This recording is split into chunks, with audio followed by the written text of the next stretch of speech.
ಮಂಗಳೂರು ಮೂಡಬಿದ್ರೆಯ ರಾಷ್ಟ್ರೀಯ ಹೆದ್ದಾರಿ 169 ಮರಣದ ರಸ್ತೆಯಾಗಿ ಮಾರ್ಪಟ್ಟಿದೆ. ಇಲ್ಲಿನ ಹೆದ್ದಾರಿ ಕಾಮಗಾರಿ ಆರಂಭಗೊಂಡಿದ್ದು ಟಿಪ್ಪರ್ ಹಾಗೂ ಬಸ್ ಚಾಲಕರು ಧಾವಂತದಿಂದ ವಾಹನಗಳನ್ನು ಓಡಿಸುವುದರಿಂದ ರಸ್ತೆ ದುರಂತಗಳು ಹೆಚ್ಚಾಗಿದೆ.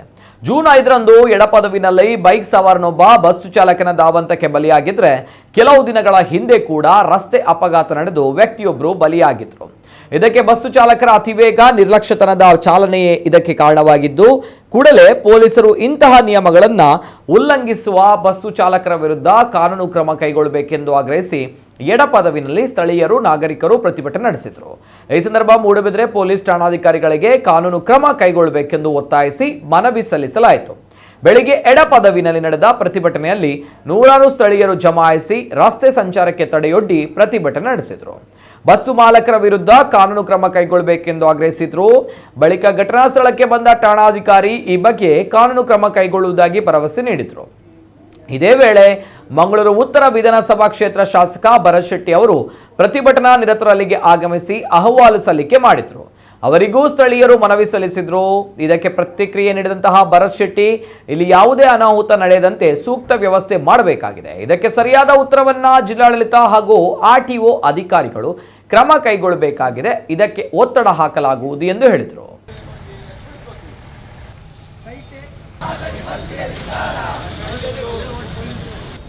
ಅವರ ಮೇಲೆ ಯಾವುದಾದ್ರೂ ಕೇಸಲ್ಲಿ ಒಂದು ತಿಂಗಳಾದರೂ ನಿಲ್ಬೇಕು. ಯಾಕಂದ್ರೆ ಇಂಥದ್ದು ಇನ್ನು ಮುಂದೆ ಕೂಡ ಆಗ್ತಾ ಇರ್ತದೆ. ಯಾಕಂದ್ರೆ ಬಸ್ಸಲ್ಲಿ ಹೋಗುವಾಗ ಬೈಕಿನವರು ಕ್ಯಾರಿ ಇಲ್ಲದಾಗಿ ಮಾತಾಡ್ತಾರೆ.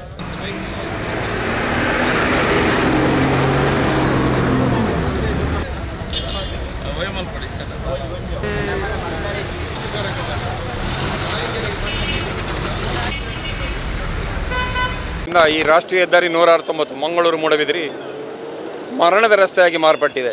ಈಗಾಗಲೇ ಹೆದ್ದಾರಿ ಕಾಮಗಾರಿ ಪ್ರಾರಂಭವಾಗಿದೆ. ಅತಿಯಾದ ವಾಹನಗಳಿವೆ. ಅದರ ಮಧ್ಯೆ ನಮ್ಮ ಎಕ್ಸ್ಪ್ರೆಸ್ ಬಸ್ಸುಗಳು ಮತ್ತು ಟಿಪ್ಪರ್ ವಾಹನಗಳು ಸ್ಪೆಷಲಿ ಹೇಳೋದಾದರೆ ಯಾವುದೇ ಮುಲಾಜಿಲ್ಲದೆ ಅತಿ ಬೇಗ ಮತ್ತು ಅಜಾಗ್ರತೆಯಿಂದ ಚಲಾಯಿಸಿ ನಿನ್ನೆ ತಾನೆ ಅಂದರೆ 5ನೇ ತಾರೀಕಿನಂದು ಒಬ್ಬ ಎಡಪದವಿನ ಹುಡುಗ ಅಪಘಾತದಲ್ಲಿ ಮೃತಪಟ್ಟಿರ್ತಾನೆ.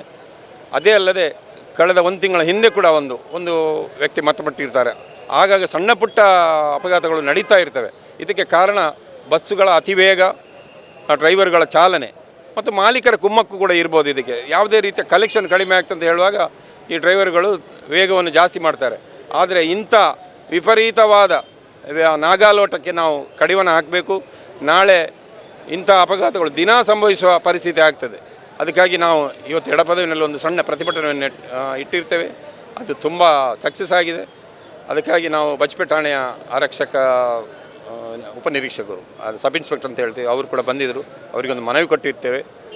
ಇನ್ನು ಕೂಡ ಜನರು ಈ ಬಗ್ಗೆ ತುಂಬ ಜಾಗೃತಿಕರಾಗಿರಬೇಕು. ಇಲ್ಲದಿದ್ದರೆ ನಾವು ಇದರಿಂದ ಬಚಾವಾಗುವ ಲಕ್ಷಣ ಎಂದೂ ಕಾಣುವುದಿಲ್ಲ. ಸ್ಥಳೀಯವಾಗಿ ನಿನ್ನೆ ನಾವು ಇಲ್ಲಿಯ ಸ್ಥಳೀಯರ ಹತ್ರ ಮಾತಾಡುವಾಗ 3-4 ಬಸ್ಸಿನ ಬಗ್ಗೆ ನೀವೇನು ಹೇಳಿದ್ರಿ, ಅದೇ ರೀತಿಯಲ್ಲಿ 3-4 ಕಂಪನಿಗಳ ಬಗ್ಗೆ ಸೀರಿಯಸ್ ಆಗಿ ಕಂಪ್ಲೇಂಟನ್ನು ಕೊಟ್ಟಿರ್ತಾರೆ ಜನ. ಮುಖ್ಯವಾಗಿ ಅದರಲ್ಲಿ ಅಂತ ಹೇಳಿದರೆ ಪಾದಚಾರಿಗಳು ಮತ್ತು 2 ವೀಲರ್ಸು ಮತ್ತು ಬೇರೆ ಸಾರ್ವಜನಿಕರು ಯಾರು ಇರ್ತಾರೆ ಅವರ ಬಗ್ಗೆ ಯಾವುದು ಕನ್ಸರ್ನನ್ನು ತೋರಿಸದೆ ಟೈಮಿಂಗನ್ನು ಮೇಂಟೈನ್ ಮಾಡುವಂಥ ಒಂದು ಸಾಹಸದಲ್ಲಿ ಹಲವಾರು ಸರಿ ಆಕ್ಸಿಡೆಂಟ್ ಆಗ್ತಿದೆ ಅನ್ನುವಂಥ ಮಾತನ್ನು ಸ್ಥಳೀಯರು ಹೇಳ್ತಾ ಇದ್ದಾರೆ. 3-4 ಕಂಪನಿಗಳ ಹೆಸರನ್ನು ಸಹ ಇವಾಗಲೇ ತಿಳಿಸಿದ್ದಾರೆ. ಇವತ್ತು ನಾವು ಸಾಂಕೇತಿಕವಾಗಿ ಪ್ರತಿಭಟನೆಯನ್ನು ಮಾಡಿದ್ದೇವೆ. ಇದರಲ್ಲಿ 2 ವಿಷಯಗಳನ್ನು ನಾವು ಗಮನಿಸಬೇಕು. ಒಂದು, ಪ್ರೈವೇಟು ಆಪ್ರೇಟರ್ಸ್ ಯಾರಿದ್ದಾರೆ ಕೆಲವರು ಬಹಳ ಒಳ್ಳೆಯ ರೀತಿಯಿಂದ ಜನರ ಜೀವಕ್ಕೆ ಎಷ್ಟು ಇಂಪಾರ್ಟೆನ್ಸನ್ನು ಕೊಡಬೇಕು ಅದನ್ನು ಕೊಟ್ಟುಕೊಂಡೇ ಚಲಾಯಿಸ್ತಿದ್ದಾರೆ. ಕೆಲವರು ಮಾತ್ರ ಬೇಕಾಬಿಟ್ಟಿ ಹೋಗೋದಂತ ಸಹ ನಾವು ನೋಡ್ತೇವೆ. ಬೇಕಾಬಿಟ್ಟಿ ಅಂತ ಹೇಳಿದ್ರೆ ಇವರ ಟೈಮಿಂಗ್ ಮೇಂಟೈನ್ ಮಾಡಲಿಕ್ಕೆ ಅಥವಾ ಇವರ ದುಡ್ಡಿಗೆ ಏನೋ ಲಾಸ್ ಆಗ್ತದೆ ಅನ್ನುವಂಥ ಕಾರಣಕ್ಕಾಗಿ ಹಲವಾರು ಜೀವಗಳನ್ನು ನಾವು ಕಳ್ಕೊಳ್ಬೇಕಾಗಿದೆ. ಇದನ್ನು ನಾವು ಇದೇ ರೀತಿಯಿಂದ ನಾವು ಸುಮ್ಮನೆ ಕೂತರೂ ಸಹ ಆಗಲಿಕ್ಕಿಲ್ಲ. ಹಾಗಾಗಿ ಇವತ್ತು ಸಾಂಕೇತಿಕವಾಗಿ ಎಲ್ಲರೂ ಸಹ ಸ್ಥಳೀಯರು ಪ್ರತಿಭಟನೆಯನ್ನು ಮಾಡಿದ್ದಾರೆ. ಇದೇ ವಿಷಯಗಳನ್ನು ನಾವು RTO ಮತ್ತು DC ಅವರ ಹತ್ರ ಮಾತಾಡಿ ಇಲ್ಲಿ ಸ್ಥಳೀಯರು ಮತ್ತು ಎಲ್ಲರೂ ಸಹ ಇದಕ್ಕೆ ಸಂಬಂಧಪಟ್ಟವರು ಕುಳಿತುಕೊಂಡು ಮಾತಾಡಿ ಈ ಟೈಮಿಂಗ್ನ ವ್ಯವಸ್ಥೆ ಏನಿದೆ ಒಂದೇ ಬಸ್ಸಿನ ಮಾಲಕರು ಮತ್ತು ಎಲ್ಲರೂ ಸಹ ಸೇರಿ ಇದಕ್ಕೆ ಒಂದು ಸರಿಯಾದ ಒಂದು ವ್ಯವಸ್ಥೆಯನ್ನು ಮಾಡಬೇಕಾಗಿದೆ. ಇಲ್ಲದಿದ್ದರೆ ಇದೇ ರೀತಿ ಮುಂದುವರೆದ್ರೆ ನಾವು ಹಲವಾರು ಜೀವಗಳನ್ನು ಮತ್ತೊಮ್ಮೆ ಕಳೆದುಕೊಳ್ಳುವಂಥ ಒಂದು ಸನ್ನಿವೇಶ ಬರ್ಬೋದು. ಹಾಗಾಗಿ ಸಾರ್ವಜನಿಕ ವಲಯದಿಂದ ದೊಡ್ಡದಾದ ಒಂದು ರೀತಿಯಲ್ಲಿ ಆಕ್ರೋಶ ವ್ಯಕ್ತಪಡಿಸ್ತಾ ಇದ್ದಾರೆ. ಇದಕ್ಕೆ ಸರಿಯಾದ ಉತ್ತರವನ್ನು ಡಿಸ್ಟ್ರಿಕ್ಟ್ ಅಡ್ಮಿನಿಸ್ಟ್ರೇಷನ್ ಇವಾಗಲೇ ಕೊಡಬೇಕಾದ ಅವಶ್ಯಕತೆ ಇದೆ.